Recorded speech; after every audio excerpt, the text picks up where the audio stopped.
It's a trap, you walked right into the hate. All over a new king that's face is just replaced.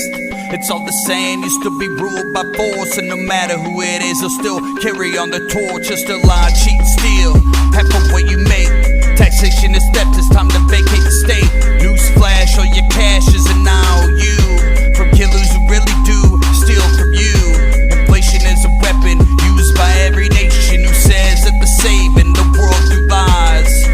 If they disguise and pass off as bravery, well, I got news, debt is slavery. It don't matter who's madder, a new master don't matter. When they both want the same, the state don't play no games. They got you trying to survive and put you on sides and ready to kill each other. That's conquer and divide. It's all for show, or for hyper control.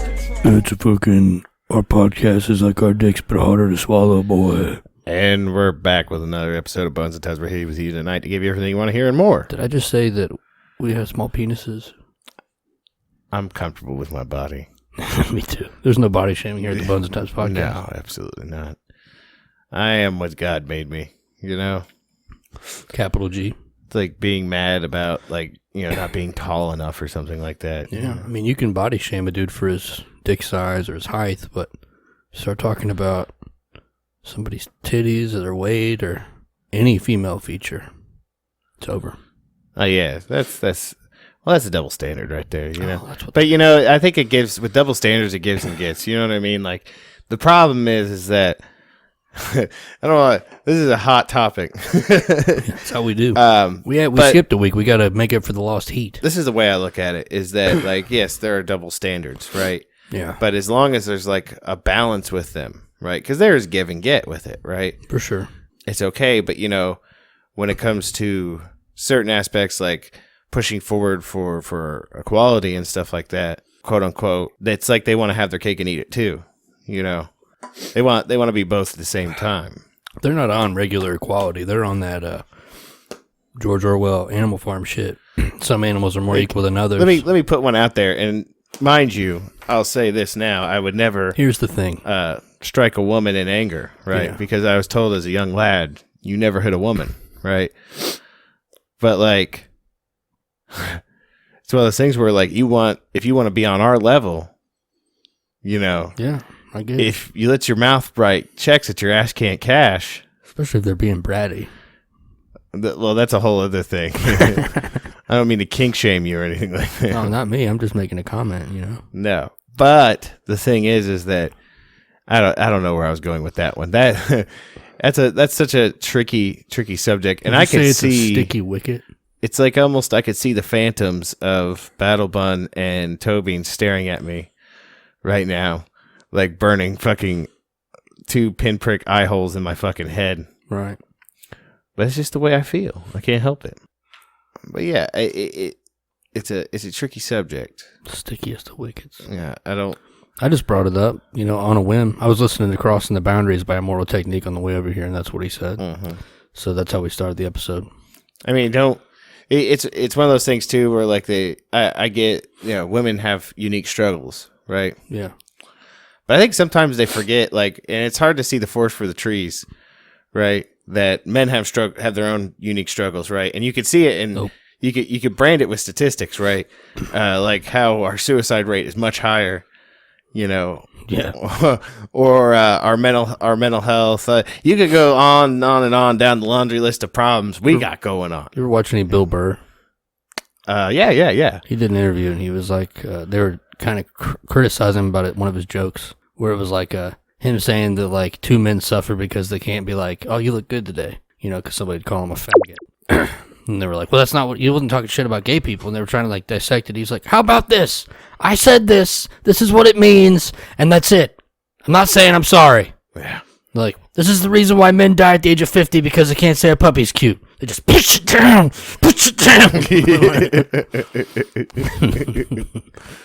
It's funny because it's true. Like, you imagine and it's true to an extent. Like, we spend our entire lives being told, like, from a very young age, cram that shit down. Right. You don't fucking, there is one acceptable, like, truly acceptable emotion that's expected of men. Anger. Yeah. That is the only one.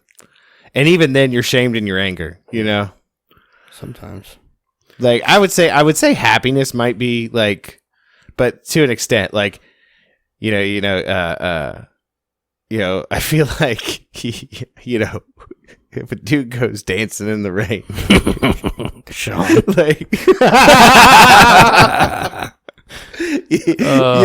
Dr. Doug Hurdy has been known to dance in the flowers. Yeah, dance in the rain, tiptoe through the tulips, if you will. Yes, fantastic.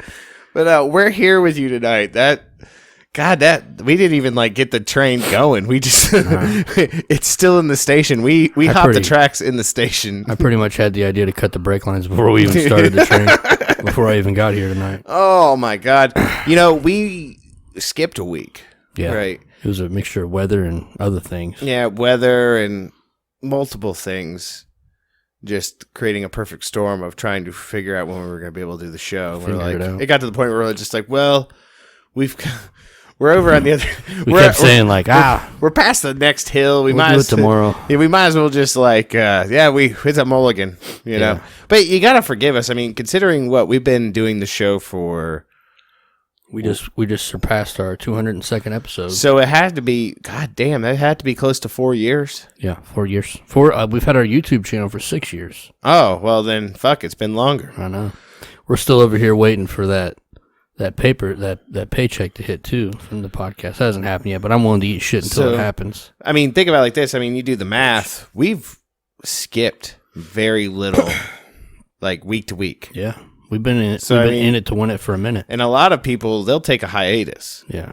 I think our first year, we took a break from like the end of July to September. We took like a month off. I only remember taking breaks like if one of us went on vacation, we might throw in a single episode or a guest episode, or like whenever my kids were born. I just remember, I feel like that first year we took a break because I even remember making a video about it, like, hey, this is season 1 is over. We'll see you guys on the other side in a month. Yeah. Yeah, something like that. Yeah, it's not bad though. So like the longest we've gone is a month without doing an episode, I'd say. Fairly good track record, if you will. Yeah, pretty reliable. Yeah. More reliable than the goddamn weather, man. Tell you that. More reliable than the government. Government. More. I got one for you. More reliable than the power grid. Oh, look at you, man. So, and that's what we kind of wanted to talk about a bit tonight too. Was basically what happened last week, where had a huge dick-shaped storm that pee swept straight across it came all over the United States. Nice cock. Yeah. Hey, Braden, nice cock. So it blew all the way across the U.S. and we got it. Yeah. Right. But we're Ohio. Right. I'm not saying we're made of hardy stock. Right. Well, I mean, we're made of hardier stock than Texas.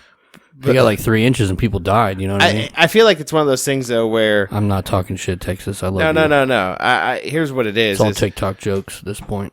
Like I'm sure there's shit in Texas that this would fucking eat me alive. I think we just adapt to our surroundings. Two things come from Texas. Yeah. Electrical problems. People with hats. I don't see no people with hats. Now, so.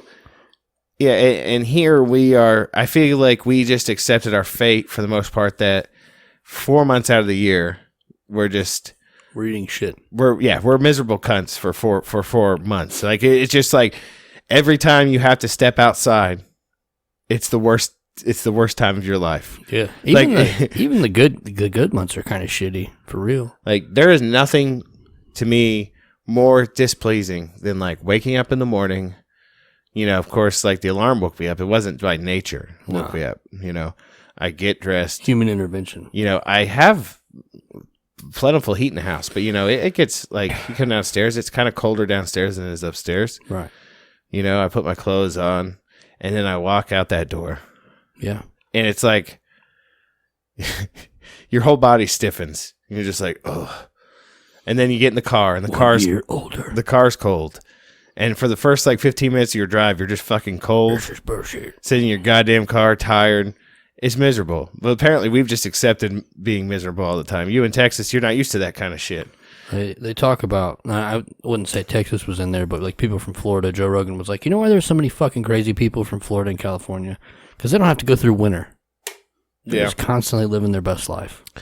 Well, and that's another thing I noticed, like, not before we get to, like, the serious implications of all this weather, is, like, I saw a copious amount of pictures of the interior of people's cars just, like, fucking covered with fucking frozen pop. The interiors, huh? Because, well, apparently they don't know that when it gets to a certain temperature, right, cans of carbonated beverage will explode.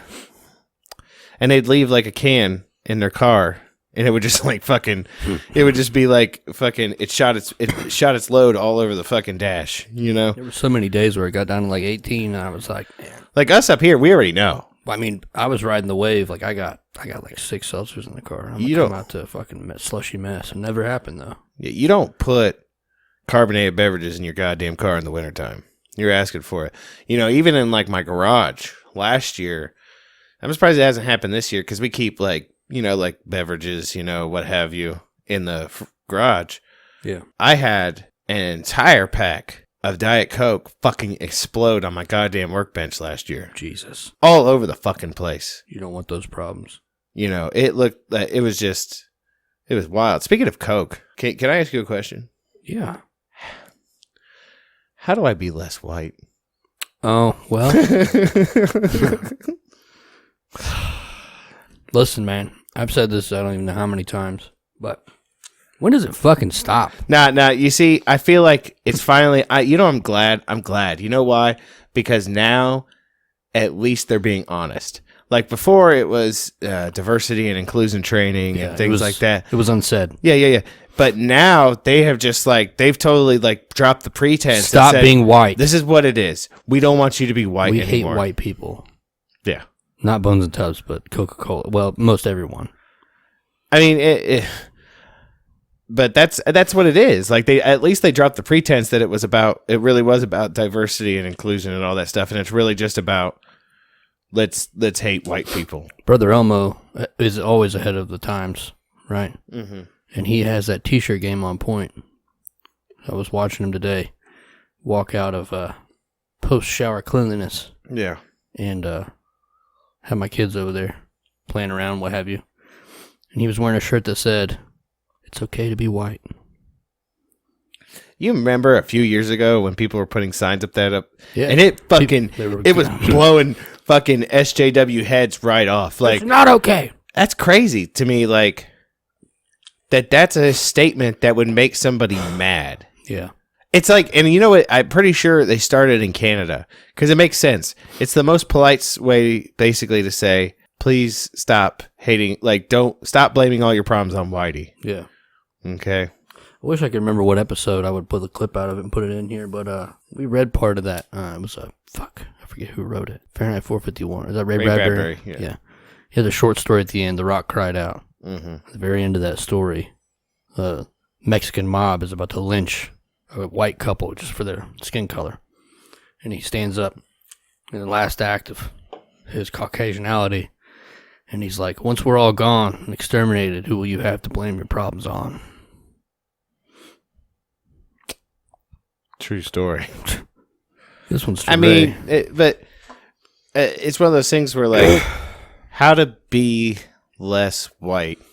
Yeah, you know what it reminds me of is last year, and I believe they ended up taking it down because the National Institute of African American Studies or something like that, the Smithsonian, the African American Smithsonian in DC, put out this pamphlet about what it meant to be white. And it was like marking virtues about, like, being, you know, outgoing and thinking outside the box and things like that, and being industrious, being a hard worker and stuff like that were bad things. Like, they put it in the view that it was a bad thing. Clearly, yeah. To be like that. Yeah, bad. You know. Well, how long until they say, like, being white, a trait of whiteness is, like, questioning authority and stuff like that, you know, which I'm pretty sure they're not that far away from that. But it's such a weird, bizarre world we live in now. I saw another thing the other day where this immigrant from Thailand in San Francisco was beat to death by an African American male, right? And then so the reason I'm say this is because someone posted a flyer for a memorial vigil for this Thai immigrant, Mm-hmm. and it said basically memorial for such and such, and then it said to help end white nationalism. Oh, good. And it's like, wait a minute. Wait a minute. Then the math equations start appearing in my head. I'm like, how does that, he was like, what? Yeah. I don't even know anymore. We're right on another issue that we probably shouldn't be touching on because it'll get taken down. But it's like, when is enough for these? They just they won't stop. I'll tell you when it's enough is when we're all dead or in chains. Just my opinion. I'd say they prefer us dead. Yeah, that's just me. Right. You don't want to have those problems. Yeah, they keep using that. And I said this. I called this probably back even before, probably in 2015. I called this. I said they keep throwing that racist word around. It's going to lose all its meaning. Yeah. And guess what?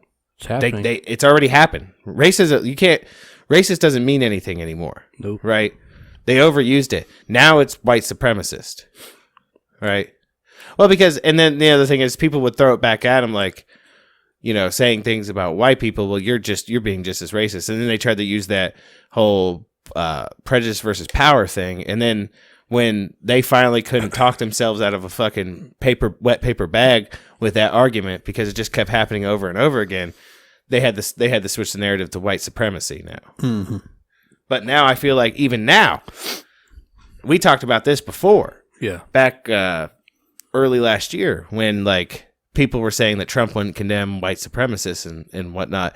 And I said back then, I was like, how, don't get me wrong, fuck white nationalists and fucking Nazis and people, fuck them, right?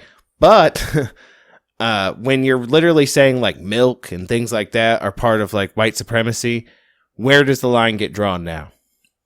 It's an ever-moving line. So how do we, it's another term that's just going to lose its meaning. So then you got to think, what's going to be the next term after that? Since racist has been overused, white supremacy is now the one in vogue, and it's such a pop word, Yeah. I don't know. Let's move into it after we finish we got to do our regular preamble. We've had like you said, we had the week off, so we're just catching up on things. One last thing on the race, and then we'll move on. What do you think? Yeah, sounds good. Did you see that Biden let the N-word slip out in an interview? What? Yeah, boy. You know how slippy-tongued he is. Yeah. Well, he was trying to say something else. He had one of his dementia senior moments, and he said something like, no. Like, it came out that it was right there. And everybody's like, in the comments, he didn't say that. This is what he said. And they're like, even if Trump sneezed and it sounded like he said anything, I don't want to play the left-right thing, but they got a point. They've been trying to roast that dude for being a racist his entire presidency. They got pictures of him donating to black colleges and stuff. But yeah, he definitely slipped that out on an interview on television. I saw a TikTok. I should have sent it to you, but I didn't. Yeah. I'm to a point now where a lot of times when you're having a debate with somebody about some sort of political stance, I usually end it if I determine that the amount of mental gymnastics required for me to find my stance is less than yours. Yeah, agree to disagree. If my equation is smaller than yours to come to your conclusion or come to my conclusion, we're no longer having this conversation. Because obviously you've set yourself up in this, you've wrapped yourself up in this bubble of moral relativism and solipsism that I can't bust. Yeah. You have to have your own, and I don't mean this in the literal sense, but you have to have your own come to Jesus moment. With, Lord, have mercy, I'm about to bust. With your morality, and not just your morality, the morality, all the morality. You're going to have that fucking deep thought on your own and realize, holy shit, I have to do all of these mental gymnastics to justify my stance on something. We need to try some more of those insightful chocolates and then just go to a brainstorming event where we try and figure out a way. Because, we talked about it before, and it's this way every time there's an election. You always have supposedly 50% of the country upset the other 50% because it's a two-party system, a paradigm shift. It's nonsense. Yeah. It's nonsense. It's mind control. No one cares about you. There has to be a way to leverage with this like mental judo, a way every time this happens to throw more people into the boat, the lifeboat, right? Yeah. I don't know how anymore. For lack of a better word, the social autism gets stronger every 4 years. Well, here's what it is, and that's where I've come to my conclusion is I'm done. I don't argue with people anymore. Well, you can't argue. I mean, you saw that the other day. Yeah. Somebody tried to I get it. Tried to bait me in, and I was like, I'm not having this discussion with you. Make them feel awkward by looking down and waiting for them to stop talking. Yeah. And then not responding, moving on. I'm sorry. Like, yeah, I get, like, especially with that person, they're always like that. Yeah. And Listen, we get it. You bought into the exoteric version of Christianity, and now you want everyone else to think like you because you're uncomfortable and you don't want anyone challenging your views. I understand. Like, I was there. I don't normally side with baby rapers, but even the Catholic Church has gone on to say that a lot of the things that are in the Bible are more about they're symbolic and not literal, right? Mm-hmm. Like, and I think a lot of churches think like that. They don't think literally, you know. Like Methuselah didn't live to be like 800 something for Christ's sake. Like, I was watching that conversation and I wanted to say something along the lines of like, it's symbolic, it's a metaphor, but then it would have just gone. I just gave up. That he would have said, How do you know that? Yeah, how do you know that? And that's where you reach the impasse because it's like read a book. Well, I only read the King James Bible. That's all I ever read. That's all I ever read. And that's where it would end up going. It's just insulting him because you basically be like, okay, so if my theory isn't closer to probably what they actually meant, and supposedly you think that what you believe in is true, right?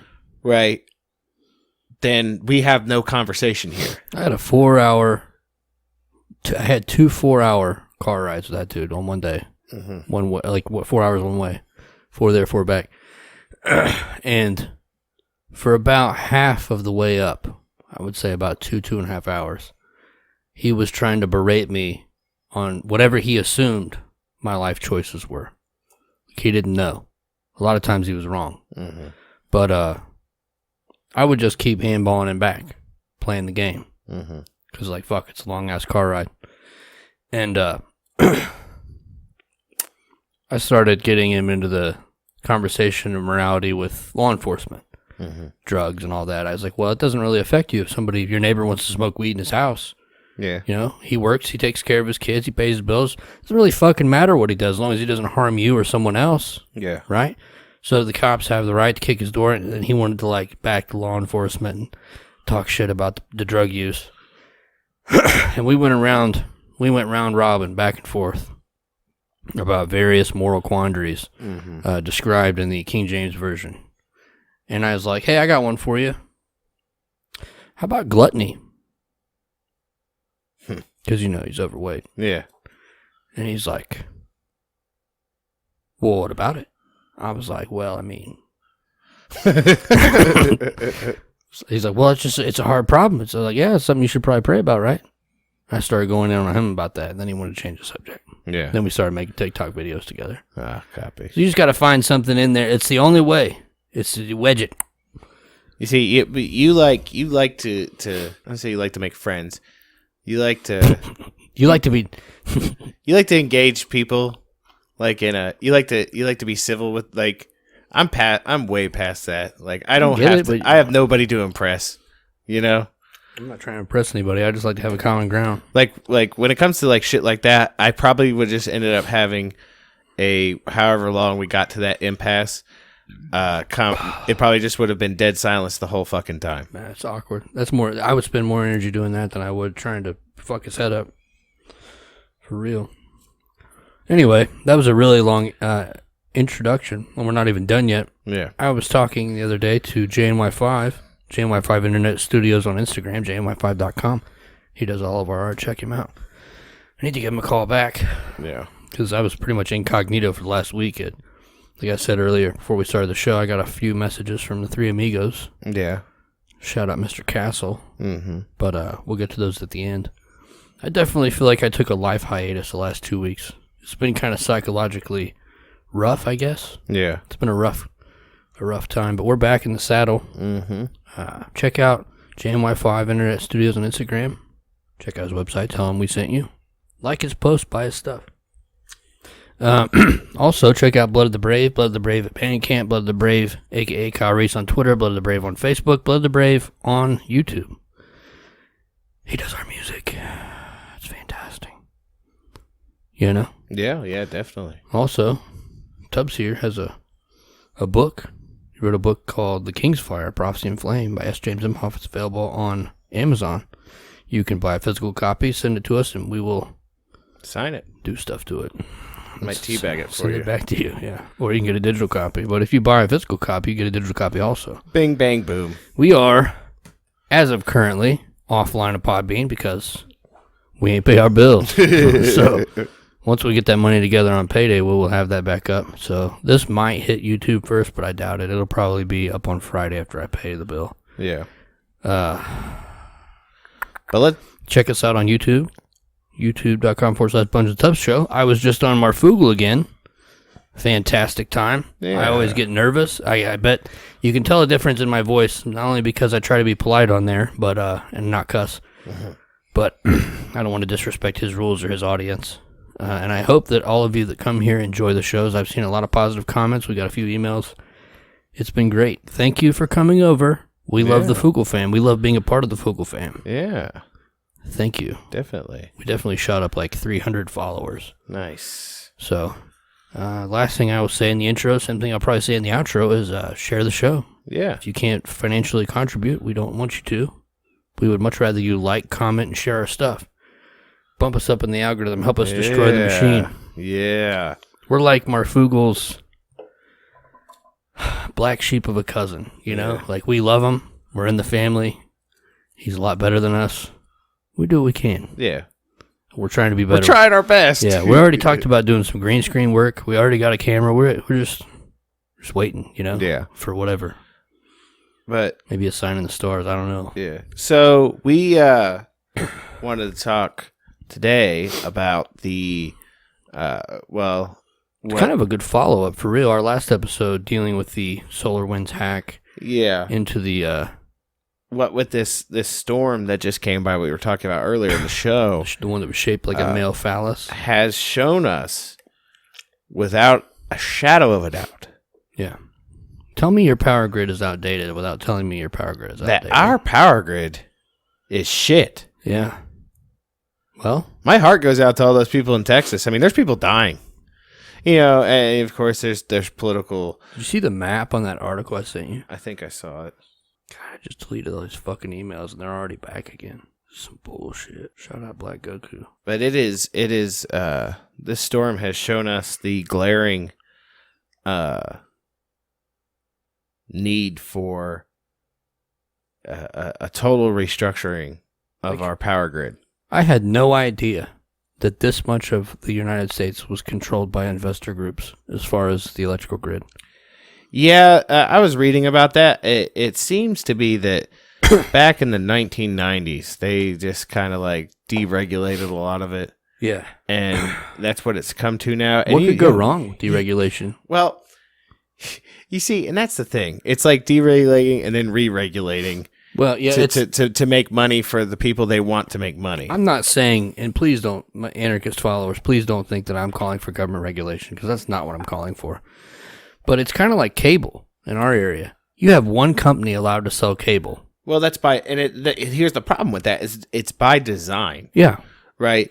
Like you said, deregulate, unregulate, re-regulate. Like you make it to where there can't be competition. There can't be a free market. Yeah. It's like how a couple of years ago, this is a prime example of what the kind of shit we're dealing with. And that's the thing. And this goes back to, like, at the end of the day, I'm always going to be a capitalist, right?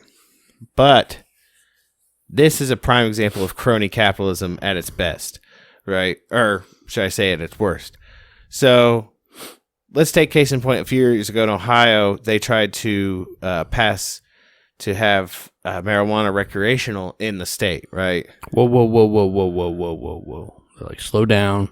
let's let our dudes get in here and license this shit. Yeah, that's pretty much what they did. They said, okay, here's what it's going to do. We're going to make it recreational for everybody, but we're only going to give licenses to these 10 companies. Like they specifically, or it wasn't even that. It was like 5 companies. Yeah, they controlled all of it. They're all like, of their dudes we're got going to their let cut. these 5 companies run the whole shebang. Yeah, which is not And a free market. We are not going to allow any other company to buy a license to sell marijuana or grow it for that matter. It's just going to be in the hands of these 5. I can't remember how many it was. I'm pretty sure it was like 5 Less companies. than 10.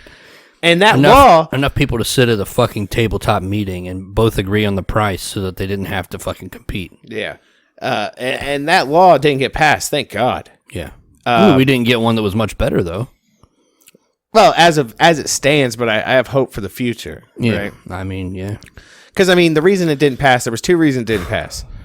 One reason is that anybody that worth their salt that can look past the allure of recreational marijuana and see that it was straight up, they were trying to install a monopoly. Yeah. There were those who voted no for it, which was, I'm in that camp. Mm-hmm. And then the other ones that said no were the ones who were just like, marijuana's the devil, Yeah. Well, since they made it medically legal, though, they have had a massive spike in assaults, thefts, murders, car accidents. I made that up. Yeah, I made all those things up. Yeah, it sounded made up. The part of you believe me, though, you're like, oh, man, I hope he doesn't have sources. No, I kind of I was like, this sounds fake. This sounds like bullshit. I mean, we talked before where in other parts of the world where they've deregulated or just decriminalized drugs, all those things you just said actually went down instead of up, and up to and including addiction. Yeah. Do you want me to read this article, or do you want to like piggyback back and forth with it, or how do you want to do this? What's it on? I have I'll just pass you my phone. Okay. I have a few articles we need to read. Okay. Just this one for the electrical grid, and then one or two to update from our last show. Oh, okay. You want to just trade off on the subjects? That's fine. So we got this story the other day from Zero Hedge.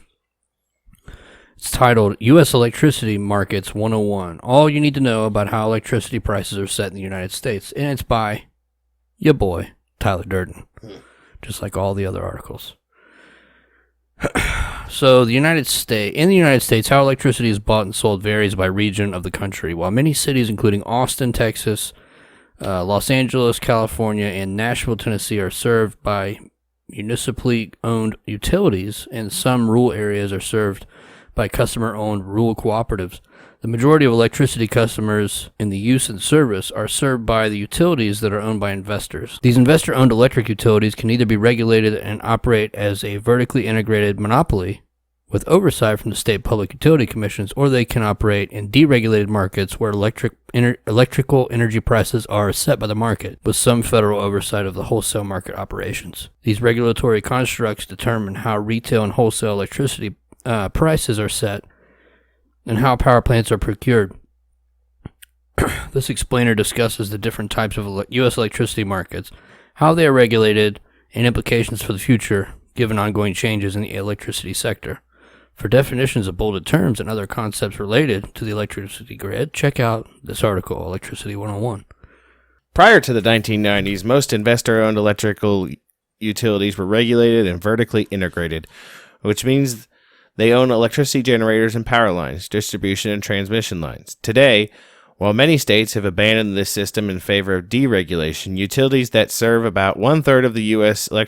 electricity demand still operate under this construct. Utilities in these traditionally regulated regions operate as a monopoly in their territories, which means that a customer only have the option to buy power from them. In order to keep electricity rates reasonable for customers, state regulators oversee how these electrical utilities set electricity prices. Retail electricity prices in these areas are set based on recovering the utility's operating and investment costs, including a fair rate of return on those investments, collectively called a revenue requirement. This revenue requirement must be approved by the state's Public Utilities Commission, which prevents utilities from overcharging customers for electricity. Regulated utilities must also seek state approval for investments in power plants. Vertically integrated utilities decide which generators to build and then recover the cost of these investments through electricity rates. Because a utility's investment determines its revenue, requirements, and thus its potential profit, many state regulators require utilities to demonstrate the necessity of future investments through an integrated resource planning (IRP) process. The process is used for long-term planning and requires each utility to demonstrate how it plans to meet customer electricity demand going forward and to justify any future investments. Notably, under this structure, customers beat the risk of investments because utilities can recover their costs through rates, regardless of how the power plant performs. For example, South Carolina electricity customers paid for nuclear plants that were never constructed. Even though vertically integrated utilities generate their own electricity, many trade with other utilities during times of need. For example, during certain times of the year, it may be cheaper for some utilities to purchase excess hydroelectric power from others rather than generate power using their own facilities. This type of wholesale bilateral trading is especially common in the West and Southwest. Common in the West and Southeast, where most utilities are still regulated. These wholesale market transactions are subject to regulation by the Federal Energy Regulatory Commission, FERC. One thing I thought was interesting before I saw this TikTok video I'm about to play here in a little bit, there's been a growing amount of people that are getting these like federal or state grants to basically get free solar energy on their house. Yeah. Or even if you just went out and bought it, it's to a point now where it's so cheap that you can plug back into the grid and you sell your excess energy back. Mm-hmm. Right. So you basically have free power. Or very, very, very, very, very cheap power. Yeah. But as this TikTok video will explain, we have such an archaic system, right? These power lines are constantly running at full steam all the time. So any type of overstrain, like you see it in the summertime, and we get, like, let's say a couple years ago when it got over 100 degrees in Ohio, 100 and something with the heat index. Yeah, the heat index. Or no wind or any of those other factors. Everybody and their fucking brother turned on their power, right? Yeah. And we were having brownouts. Like, yeah, you're pushing it to its limits. So even with this whole green energy thing, like, you're still using the same archaic 1950s grid that's overtaxed at any given time. The article goes on, beginning in the 1990s, many states in the United States decided to deregulate, also known as restructure, their electricity systems to create competition and lower costs. This transition required electric utilities to sell their generating assets and led to the creation of independent energy suppliers that own generators. Because power lines are a natural monopoly, electric utilities held onto these assets to become transmission and distribution utilities, and those natural monopoly functions continue to be regulated. The biggest impacts resulting from deregulation were changes to retail and wholesale electricity sales, with the creation of retail customer choice and wholesale markets. Retail deregulation, customer choice. In deregulated areas, electricity customers have the option of selecting an electric supplier known as customer choice, rather than being required to purchase electricity from their local electric utility, which introduces competition for retail electricity prices. Since many electric suppliers can exist within a region with customer choice, electric retailers offer competitive prices on kilowatts per hour in order to acquire customers. Contracts with generation suppliers typically offer the customer a fixed charge, dollars per kilowatt hour of power, over a certain amount of time. For customers, there are pros and cons of selecting a supplier other than their local utility company. Retail competition can help lower the customer's electric bill and also allow them to tailor their energy to their preferences, such as selecting a clean energy supplier. However, independent companies often require customers to sign contracts, which can lock them into a set electricity price for multiple years. While fixed rates will be beneficial for some customers, they could also negatively impact others if the rate they agree to ends up being more expensive than the rate set by the local utility. Also, it is important to note that customer's choice is only applicable for the generation portion of the customer's utility bill, because transmission and distribution services are still provided by the local utility company, since these services are a natural monopoly as discussed above. Consequently, only a portion of electric rates in these areas are set competitively. For customers who choose not to select an independent power supplier, their local utility is still obligated to provide them with electricity that the utility will purchase from generators. Unlike regulated states that plan for investment, deregulated states use markets to determine which power plants are necessary for electricity generation. As utilities and competitive retailers in deregulated regions do not generate their own electricity, they must acquire power elsewhere for their customers. Centralized wholesale markets in which generators sell power and load-serving entities purchase it and sell it to consumers provided an economically efficient method of doing so. To discuss more in this next section. Notably, under this structure, investment risks in power plants falls to the electric suppliers and not to the customers, unlike in regulated markets. Following deregulation, regional transmission organizations, RTOs, replaced utilities as grid operators, became the operators of wholesale markets for electricity. These RTOs have evolved over time. Since many RTOs operate wholesale markets that encompass multiple states, they are regulated by the FERC, with the exception of the ERCOT, the Texas RTO. FERC has the oversight of all wholesale power transactions on the two large and interconnected grids, the Eastern and Western interconnects. While regulated utilities base retail rates on a regulated rate of return on investments, deregulated retail utilities purchase electricity at market-determined wholesale prices and then sell the electricity to customers at market-determined retail prices. I think I said that twice. Given competition from other retailers, RTOs typically run three kinds of markets that determine wholesale prices for these services: energy markets, capacity markets, and ancillary service markets. Energy markets. This is a long-winded article, yeah? Energy markets are auctions that are used to coordinate the production of electricity on a day-to-day basis. In an energy market, electric suppliers offer to sell the electricity that their power plants generate for a particular bid price.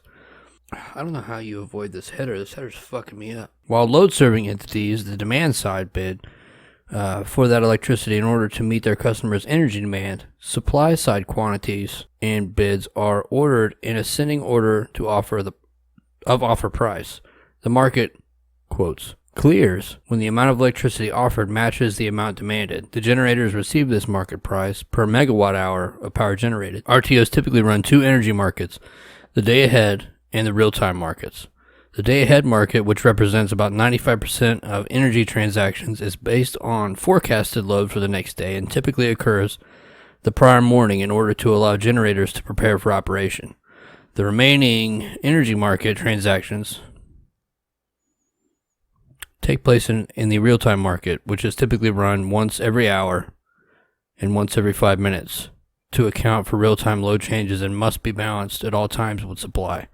RTOs use energy markets to decide which units to dispatch or run and in what order. In the day-ahead market, RTOs compile a list of generators available for the next day dispatch and order from them at least the least expensive to the most expensive to operate. For example, since wind plants operate without fuel, they are able to bid $0 into the energy market and get dispatched first. Dispatching units by lowest cost allows the market to meet energy demand at the lowest possible price. During periods of high demand, wholesale prices rise accordingly because more high-cost units are needed to be dispatched in order to meet the electrical load. Requirements.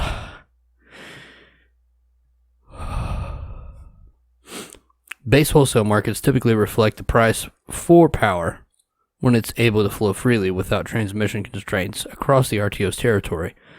When that is not possible, RTOs account for a congestion on transmission lines by allowing prices to differ in different locations.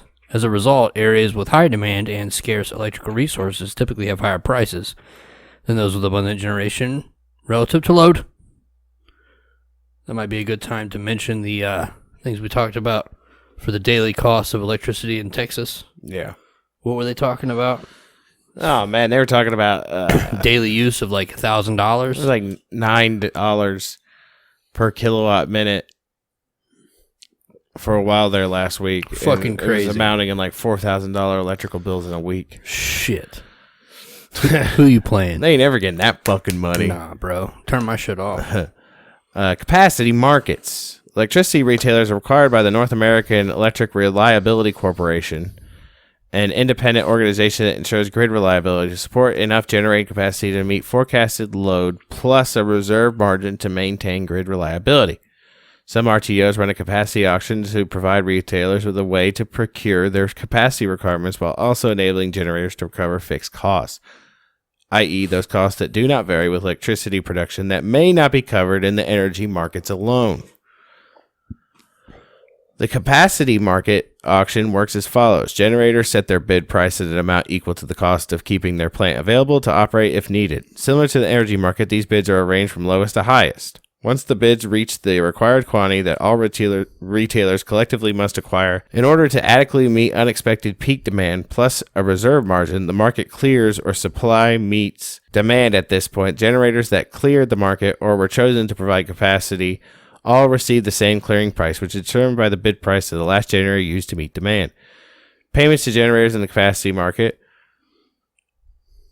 are essentially a reward for the generator being available to operate and provide electricity if needed. Consequently, if the generators are unavailable to operate during a time when they are called upon, they may face fees under capacity performance requirements.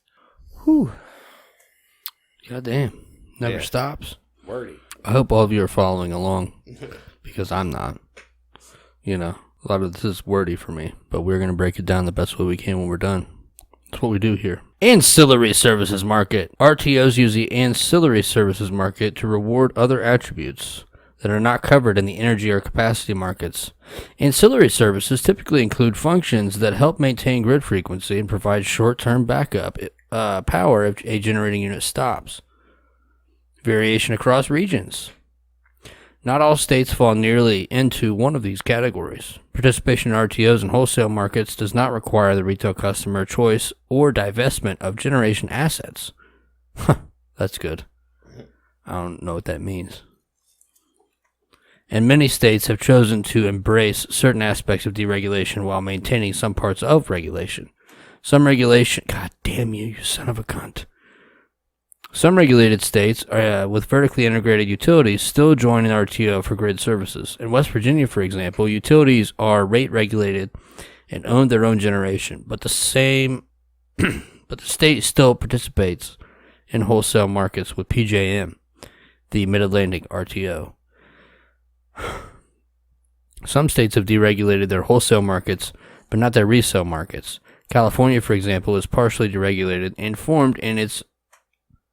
has formed its own RTO, the California Independent Systems Operator, or CAISO, which, I love CAISO. Loves me some queso. Man, queso cheese. That's cheese. Some of that cheese. Which operates the grid and wholesale markets. However, the state does not offer individual customer retail electricity choice.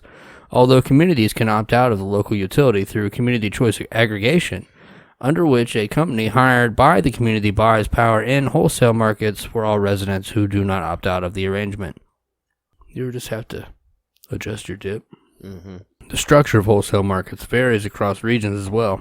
For example, ERCOT, the RTO of Texas, does not run a capacity market and instead relies on price signals in the energy market alone to ensure reliability. High prices in the energy market, typically caused by low supply and high demand, provide an economic signal for more generators to enter the market, which can then lower the energy prices and provide a signal that enough generating capacity is available to meet demand. Queso, delicious cheese, similarly does not run a capacity market and relies on retailers to ensure resource adequacy to meet NERC reliability requirements. Oh, motherfucker. Mother of cunts. Son of a bitch. Fucking damn it. Okay. It was literally the last paragraph before the picture at the bottom. Okay. Sorry. I totally backed out. I get it. Many states have policies in place that promote a long-term transition to cleaner, renewable sources of energy, like wind and solar power. As renewable generators become a larger portion of the grid's resources, complications may arise with the existing wholesale market structure in deregulated states. Renewable energy sources do not require fuel inputs to run since they use energy from the sun, wind, and other natural resources. Consequently, they are able to offer bids of $0 into the energy and capacity markets. As these sources make up larger portion of the grid over time, these zero bids can significantly reduce wholesale prices for energy and capacity and could discourage long-term investment for all resources. As a result, wholesale markets may need to adapt in the future to better accommodate different types of resources. Boom. Yeah. So I only retained about 2% of that. All right. But I thought it was important to read. Now we got to break it down. It goes back to what we said before we read the article. The portions they've deregulated. It's a form of deregulation and regulating it to let their friends in. Make that money. Let's say, case in point, another example of this is like they say, okay, we're going to make the whole fleet of federal vehicles electric, right? Yeah. All they're really saying is, hey, we're not going to pay this asshole for our cars anymore. We're going to pay our friend for these cars now. Preach. That's all it really is. It's all about making money. Yeah, that's it. They've never given these electric companies incentive to, I don't know, like reinforce our power grid, update it maybe. Let's keep running. Let's just run this fucking thing till the wheels fall off. That's what it sounds like to me. Definitely sounds correct. At the very least, like, how about this? How about instead of deregulation/regulation, how about we give incentive to reinforce the power grid? You know what I mean? I don't know. I can think of ways. I don't know. Fucking tax breaks. How about we fucking upgrade the archaic system that they're using to transfer the power that came from the 50s and 60s? It's fucking 2021, my guy. But you get what I'm saying, though. They've never given them incentive to do that. That's the problem. No, I get it. Yeah, but you have the thing is, in this bullshit system that we have, where everybody's jerking everybody else off. All their dudes are getting hand jobs, right? They're all getting hand jobs. Everybody's getting a hand job. Yeah. Most of them are probably getting gawk for real. But you have to make sure that if you're going to offer them pussy versus the gawk, that they use the pussy to make the changes. Yeah. Instead of just taking the pussy and maintaining the gawk system. You understand what I'm saying? I get exactly. See, I'm glad you put it like that. Now I totally get it now. I already know that our listeners, I'm sorry to the Marfugal fam. A lot of this has happened. I think I've called in 3 times and we got a huge influx of followers, and a lot of them left because like these guys are fucking retarded and they use words I don't like. I don't want to make anyone leave, but this is how I talk. When Jesus was walking around, and I don't want to ever compare myself to Jesus, but I'm going to. You heard it here first. He went into bars. He talked to drunks, tax collectors, government boys, prostitutes, liars, thieves. You know what I mean? Mm-hmm. He had to speak their language. Yeah. I'm not saying that's what you guys are, but you get it. We're here to appeal to masses. Like everybody that's trying to preach the truth has got their own market. We have our market. Like if you're all dumb enough to believe that, the listeners aren't dumb enough. It's like the corporate version of the notion, the conservative idea of trickle down economics, right? Yeah, they believe that if they give them a lot of money at the top, it'll trickle down to you. This is exactly what they did with this. They're like, listen, we're going to deregulate these generators, right? We're gonna let them do what they want. Why did my power bill go up?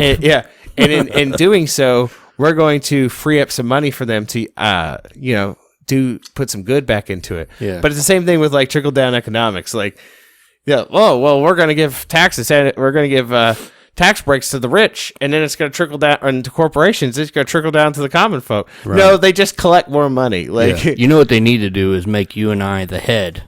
Only 2 people. We could have staff that do like paperwork and shit, but they make us they give us an office, right? Mm-hmm. The Bonesandtubs office of energy deregulation conformity. Mm-hmm. Okay.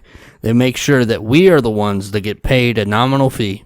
Let's just call it, I don't know, more than we make now to live comfortably. Let's just call it $70,000. Yeah. Not a whole lot more, but enough. And we sit and we review all the paperwork. We go to meetings. We do Skype interviews for social distancing, all that nonsense. Yeah. And we talk to these people. We're like, hey, these are the tax breaks you're going to get. Now, we need to make sure that you take your hand job or your gawk payment and you maintain that system. Now, you're about to get that reverse cowgirl. Yeah. Okay? Now, what we're going to need you to do is take that extra money instead of putting it in your pocket and enjoying your gawk hand job. And you need to fix the system. Well, see, until they see us drive around in Bugattis and nothing changes. I feel like when it comes to this, like, it's kind of like a burden of proof thing. Like, yeah, give us like if we're gonna give you tax breaks to do what you want, like we need proof that you're actually like bring it back. Yeah. Can we have some hard evidence that you're not just pocketing the like seriously, I mean it's the equivalent of like giving your kid like fucking $20, right? And saying, "Hey, I need you to share that with his siblings." Yeah. And doing no check back later and make sure that they distribute the money evenly. Yeah, you give them $20 a week. Again, amongst your children, you give the oldest $20 a week and say split that amongst your siblings. Next thing you know, he's buying. Yeah, all your other kids, they're poor as shit. The old boy's got Air Force Ones on. Exactly. You're like, well, you must have been sick, and you don't even. This is the government. This is how the government does it. You don't even question it. You're not even like, how do you have Air Force Ones and the rest of the kids are still wearing their schlubby old clothes? Your favorite kid that you're giving the money to, regardless of age, is your favorite kid. And he's flipping it. He's going and buying cars. He's got 20 grand under his bed, and he gives you 40. You give him 20. He's got 40 grand now, and he gives you 40 back, and you're like, this is a good arrangement. Yeah, I like this. It's just they put their blinders on. They're like, we don't see. They're like an amoral Gary V. Let's go ahead and assume that you're doing what we thought you would do with it. We're not gonna look. We're not gonna. But then shit like this in Texas happens, and then they're like, fuck. I bet they blame their younger siblings. And they're like, fuck these motherfuckers. Yeah. Like, no, you should have been, maybe should have been like, I don't know, keeping an eye on them the whole time instead of just, yeah, but the government, the parents are never accountable. Do as I say, not as I do. Yeah. It's a great example. Better than my gawk hand job analogy. Now that we've lost 45% of listen, I feel like those two analogies, you put them together. No, don't put them together. No, can't do that. Can't involve children with the podcast. God. That's what we're against here at the Bonesandtubs podcast. We don't enjoy anything to do with ruining a child's innocence. But I feel we like have a limited vocabulary, though. We do our best. This should be the glaring warning. That shot glass or the message? No. You looked at that shot glass very emphatically. The whole incident in Texas. Yeah. That should be... that should have been the alarm bell raised. Hey, we need to do something about this. Now, maybe I can ask you a historical question, and you can apply the same filter to that said historical question and give me some insight. All right. Remember back in, I think it was 2003 or 2004, there was a massive power outage in the northern part of the United States, and everyone, to include Indian Ben, was running around with shirts, blame Canada. Mm-hmm. Did that have to do with our power grid, or what was that caused by? Oh man, I'm trying to remember that now. I remember a band class. You came in wearing the Blame Canada T-shirt. Yes, that had to do with our power grid. Well, we had a massive power outage for quite a few days. We were probably getting. I think we were getting. It's the same thing they were talking about. When some generators. Was it the same shit? I don't remember time of year or any of that shit. I just vaguely remember the T-shirt. I kind of feel like the U.S. power grid is on par with how up-to-date, efficient, and technologically advanced the power grid at the Factory of Sadness is. Huh. We have a backup generator that works most of the time. Yeah. You go downstairs and you could those capacitors are so goddamn old. You could literally feel you could cook an egg on those motherfuckers. You feel sick as you're walking through the radiation. Mm-hmm. Let me find this TikTok video real quick. I'm going to play it because there's too many words. I was going to write it down and then give him credit, but I figured I'd just let him do it because he's a lot faster talker than I am. So I'm just going to play the video. Hold on, friend. Calm your tits. If you go to a TikTok and you hit @Jules, JULES.SU, that's who this video is from.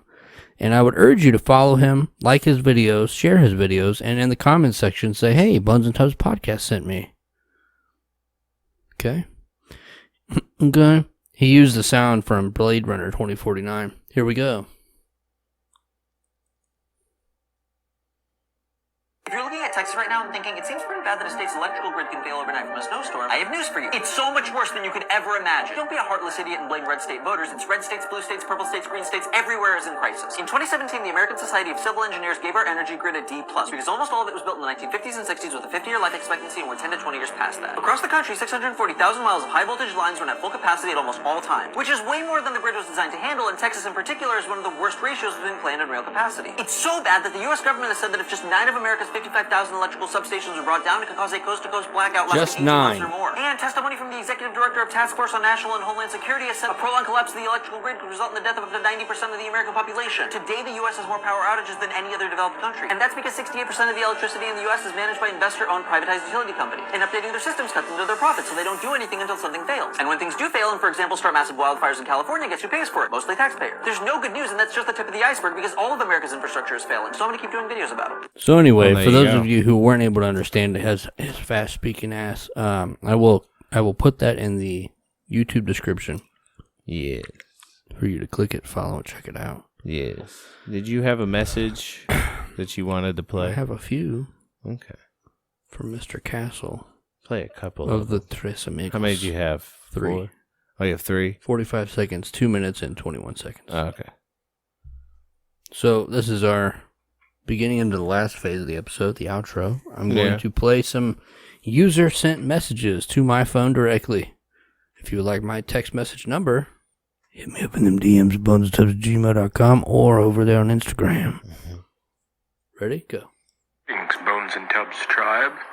Gracious hosts. A question for our waking giants, students of history. Perhaps you might remember 1983, November 7th. A bomb is detonated inside the Capitol building. Does anybody remember?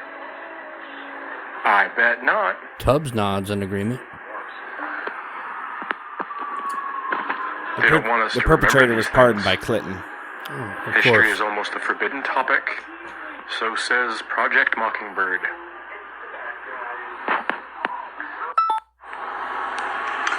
Good evening, gents. I hope this message finds you well. Bonesandtubs tribe, same goes for you. As the northern freeze encroaches, the dark winter is truly upon us. Gentlemen, I'm wondering if you could help in a little bit.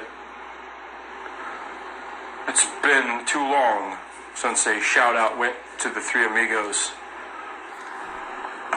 Dr. Gonzo, the sun is shining, with blue barrels pointed to the moon.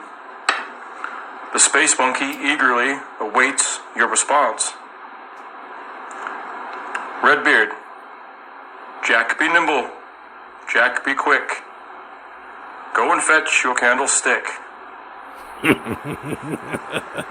Mr. Bond, you will be happy to hear that your order of Red Orchid shall be delivered tomorrow at midnight. And lastly, to that Texas DJ surviving the dark winter, your mission, should you choose to accept it, sound the drums. Awaken your fellow giants. Thanks again for the help, lads. I truly hope this message finds you well. Let me know how you're holding out. Need any help? Don't hesitate but to scream into the abysmal nonsense we face every day. Or you just might scream back. Three amigos. Out. Stay safe, kids. It's getting cold. I love this dude's audios. Oh, me too, man. So we started, ever since I got Signal, the app Signal, it supposedly keeps your messages encrypted from end to end. I've actually used it to replace my text message app. Oh, that's cool. Yeah, so Oh. if you ever want to download it, Well, if anybody else want us to send us audio messages like that, we would definitely play it on the show. for sure. I got one more. Oh, okay. 21 seconds. Good evening, Bonesandtubs Drive.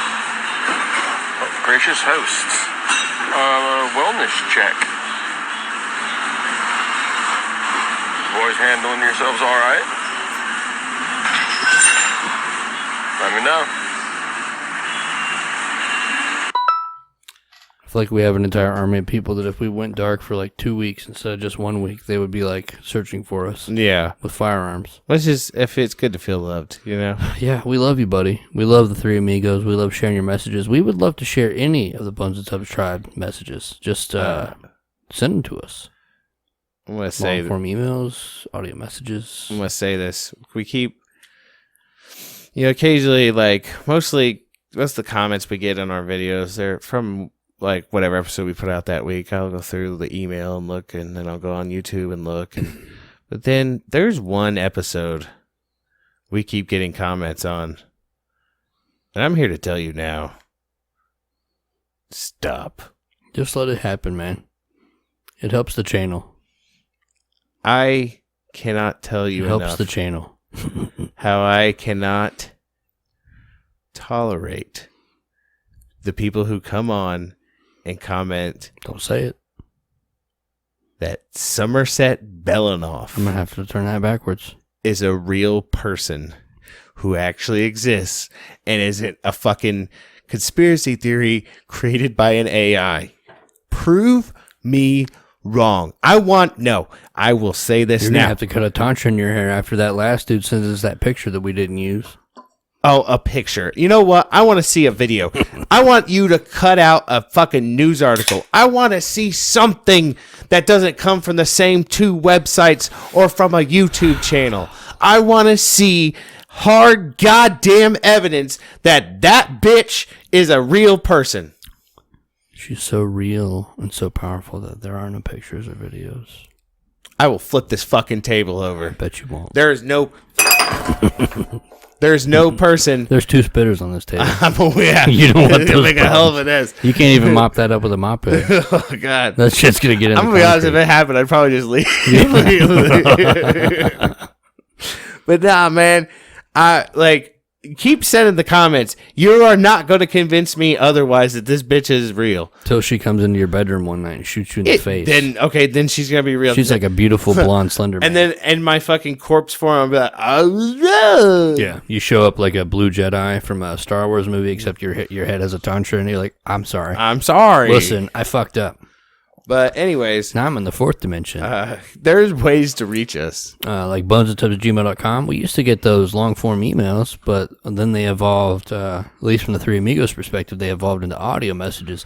If you would like my phone number, fuck it, I'll give it to you. Just shoot me an email or a DM and, tell me you're going to send me audios, and I'll send you my personal cell phone number. Yeah. Because I don't fucking care. But, I don't care. See this face? Yeah, he doesn't care, everybody. He can see me. Yeah, he doesn't care. Yeah. As he looked upon him with his soulless eyes.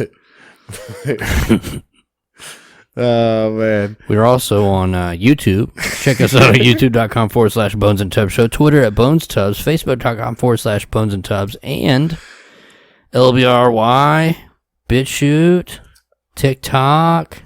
I'm going to have to show you something here in a minute. That's quite hilarious. That just made me think of the face you just made. It's not from the YouTube channel Meat Canyon, is it? No. No one should check out the channel Meat Canyon and watch all the videos. They're great. No one should. But no, they're great. It's something that Baby Tubbs did earlier. Baby Tubbs? Yeah. Okay. Yeah. He's like, I can make my eyes go in two different directions. I was like, oh, you can you? No, you can't. I was like a chameleon? He's like, yeah, watch. And he can't do it, obviously. But he does this, he's trying. And it gives him this 1,000-yard stare. He's staring into the eyes of God. And it kind of creeped me out, but I laughed at the same time because it is just the most haunted look I've ever fucking seen. You need to train him to do that while he kills people. Oh, man. I'm going to have him. I hope he's still up when we go in there. I'm going to have you see it because he's probably dead. What do you mean? Toe beans. Oh, yeah, that's right. I forgot about that. She probably fucking went in there. You're going to love me. Justice.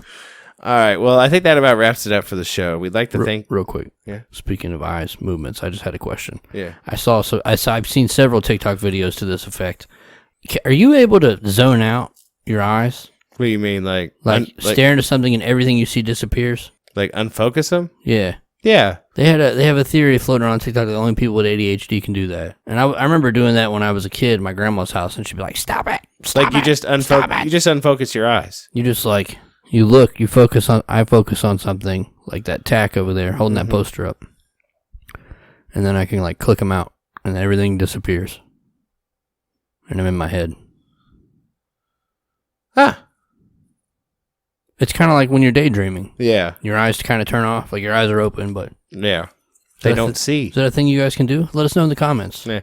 We'd like to thank y'all for listening. We hope you guys enjoyed the show. Have you been diagnosed with ADHD? We hope you guys stay safe this week. Between now and then, you know, stay prosperous, keep blessed up, all that stuff. Yeah. Stay in that white light of protection. Maybe some flower. You know. We'll see you next week. We love you. We really do.